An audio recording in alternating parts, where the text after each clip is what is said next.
Olá, meu nome é Maria Eugênia e o meu PIBIC tem como título o diagnóstico do bruxismo em vigília em estudantes do ensino médio. O bruxismo em vigília é uma atividade dos músculos mastigatórios caracterizada pelos contatos dentários e ou apertamento dentário e contração da mandíbula. Ele pode ser um processo fisiológico ou patológico. Estudos apontam que a prevalência de transtornos tais como ansiedade e estresse vem crescendo, inclusive entre os adolescentes, e ambos estão relacionados com o bruxismo em vigília. O diagnóstico se dá através de exames clínicos, autorrelatos do passado recente e exames de eletromiografia. O objetivo do trabalho foi avaliar o bruxismo em vigília em adolescentes e associá-lo com a qualidade de vida e a ansiedade. A amostra foi composta por 69 estudantes do ensino médio de ambos os sexos com uma idade média de 16,9 anos.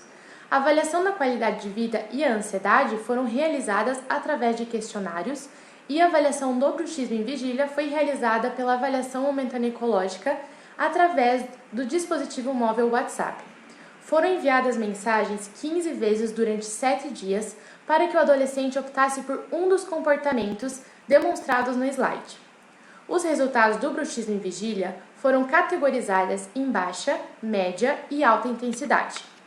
Como resultado, obtivemos um total de 56,77% de frequência de comportamentos de bruxismo em vigília na semana, sendo que 66,7% dos comportamentos estavam em baixa intensidade. O maior percentual foi para dentes encostados, seguido de dentes apertados, mandíbula tensionada e ranger dos dentes.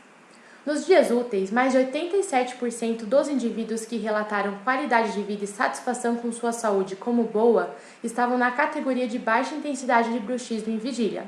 Mais de 87% dos indivíduos que relataram satisfação com sua saúde como regular e necessita melhorar apresentaram prevalência de dentes encostados na categoria de baixa intensidade. No final de semana, 60% dos indivíduos que relataram domínio físico e qualidade de vida regular apresentaram prevalência de bruxismo em vigília na categoria média intensidade e não houve associação da intensidade de comportamentos de bruxismo em vigília com sexo, qualidade de vida e transtorno de ansiedade na semana. Então, podemos concluir que na semana, mais de metade dos adolescentes estudados apresentaram comportamentos de bruxismo em vigília, estando a maioria incluída na categoria de baixa intensidade, e a condição mais comum foi dentes encostados e não houve associação da intensidade de comportamentos de bruxismo em vigília com sexo, qualidade de vida e transtorno de ansiedade. Muito obrigada!